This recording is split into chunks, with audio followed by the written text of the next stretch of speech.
I will often get inspired by being in a space of community.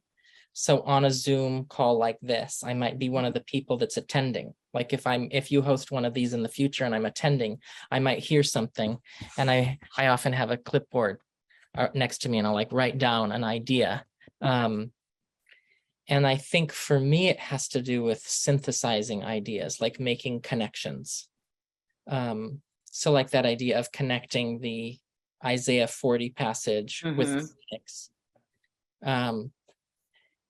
And it took me a while to kind of like say, well, I can create an art piece out of that. Like I'll be inspired by something, and then I can say, well, I can create an art piece out of that. What I've written a song about, I can go back to that song 3 years later and think, what was I passionate about in that song? Maybe I could turn it into a piece of art that's different, but still resonates with the same theme. And then that idea of listening, I think, is where I get some of those points for synthesis. So I'll hear an idea, or I'll listen to culture. So for I think it was 2017 or 2018 when the Fred Rogers film it was 2018 or 19 when the Rogers documentary came out. I could just tell that people were ready for his kindness. There was a cultural longing for the kindness of Fred Rogers and a neighborliness. And I thought, well, I should do an art piece about that. And I developed this idea.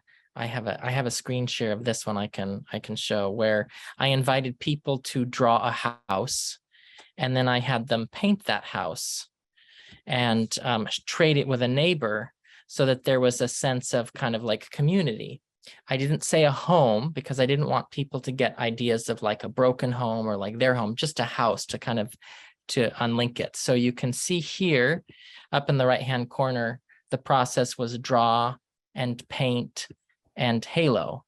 So you draw the house, you trade it with someone, they would paint it. So you released creative control.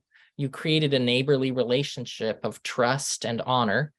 But then at the end of that process, you can see the woman down in the corner holding up her blue house. We've started to halo it with gold. So there was a third step, and then all of those get put on the wall in a neighborhood of divine connection and love. And it just grows and grows as the piece continues. So that was me listening to culture, responding to this need of like Fred Rogers, like neighborliness. And then I had seen a piece by an artist named Lynn Aldrich where she had painted gold around Audubon illustrations. And so I was like, ooh, I like that gold look. And then I have painted people as saints. So I thought, well, why not saint these houses with that gold? So that's like the synthesis point.